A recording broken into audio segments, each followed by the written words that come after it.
Did you know AI could black out an entire country? From cyber warfare to geopolitical scandals, this is X News Now, your source for the most explosive stories shaping our world. In a chilling revelation, OpenAI has exposed covert Chinese operations using ChatGPT as a digital foot soldier, pumping out propaganda, faking personas, and even assisting with cyberattacks. Some groups focused on pushing disinformation on tariffs, Taiwan, and global politics, while others used AI to refine hacking techniques, automate malicious scripts, and generate eerily realistic fake profile pictures. The lines between espionage, influence operations, and AI experimentation are blurring at an alarming rate.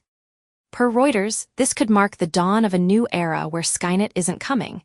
It may already be online, and it speaks Mandarin.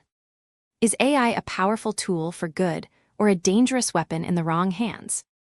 A new review of 40 studies suggests the recent surge in ADHD diagnoses isn't due to the pandemic, but rather increased awareness and reduced stigma.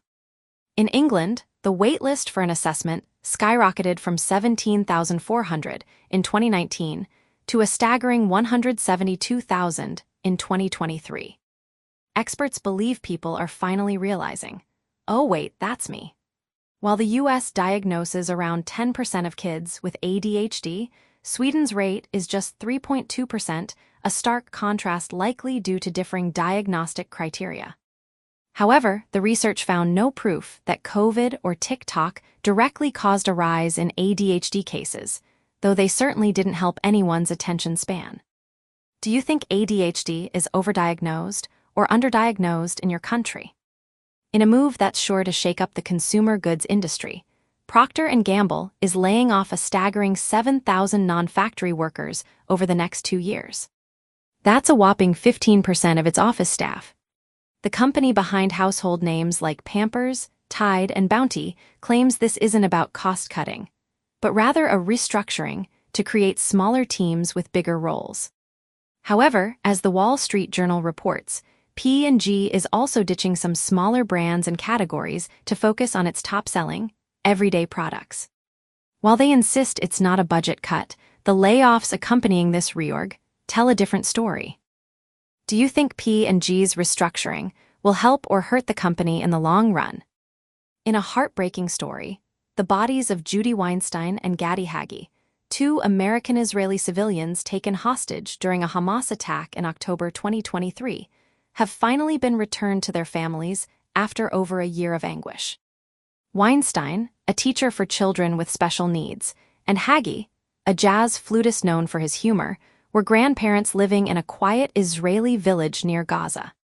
On the fateful day, they went for a walk as Hamas launched a surprise assault that killed over 1,200 people. Weinstein called for help after being shot, but an ambulance attempting to reach them was struck by a rocket. Hagi had already been hit in the head. Their bodies were taken into Gaza, and their families had to wait over a year for their remains. This week, Israeli forces recovered them during a secret operation.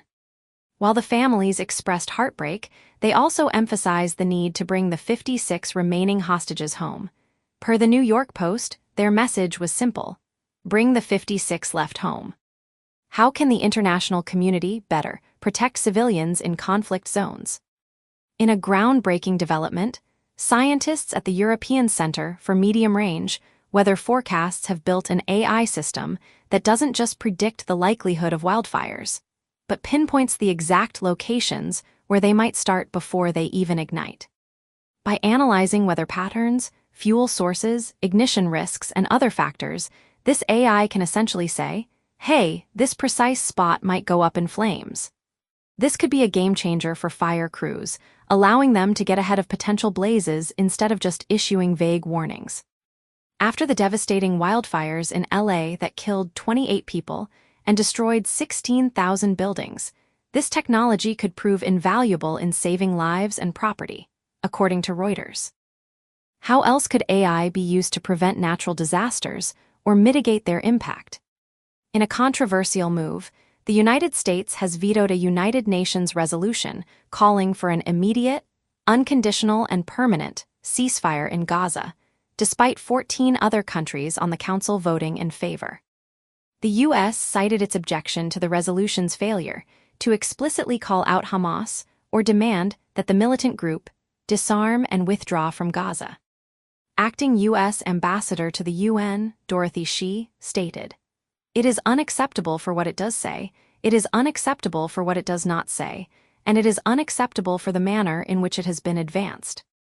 The United States has been clear we would not support any measure that fails to condemn Hamas and does not call for Hamas to disarm and leave Gaza. It is unconscionable that the UN still has not labeled and sanctioned Hamas as a terrorist organization. This veto has further strained tensions in the region and drawn criticism from human rights groups." Do you agree with the U.S. decision to veto the UN ceasefire resolution?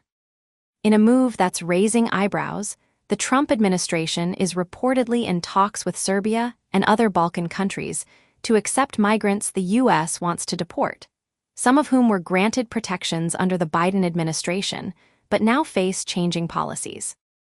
While details remain scarce and both sides have stayed quiet, the negotiations highlight the close connections between Trump's circle and Serbia, with Donald Trump Jr.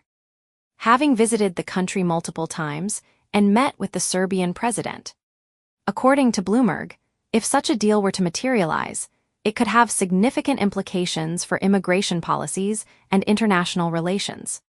What are your thoughts on the U.S. potentially deporting migrants to Serbia and other Balkan nations?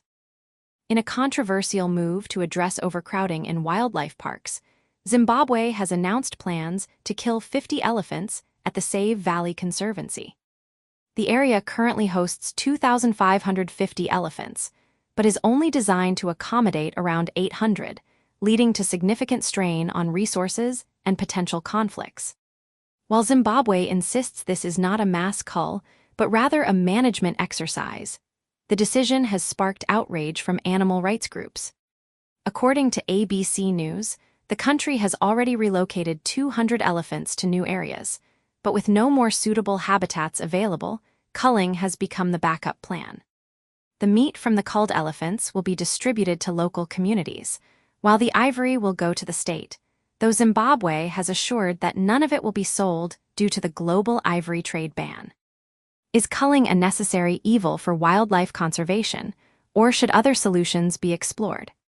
In a shocking environmental incident, a Johns Hopkins Hospital facility in Baltimore spilled a massive 2,000 gallons of diesel into the water near a popular tourist marina, turning the water an alarming shade of red. The Coast Guard is now scrambling to clean up the spill, which has raised concerns about potential health and ecological impacts. While officials have assured that the city's drinking water remains safe, the Harbor East area is currently giving off strong "do not swim here" vibes, as Reuters reports. This incident serves as a stark reminder of the need for stricter regulations and better emergency preparedness measures to prevent such disasters from occurring in the future. From AI cyber warfare to environmental catastrophes, these stories have shaken the foundations of our world. But which one blew your mind the most? Drop your thoughts below, and don't forget to like, subscribe, and hit that bell for more explosive news from X News Now, where the truth hits hardest.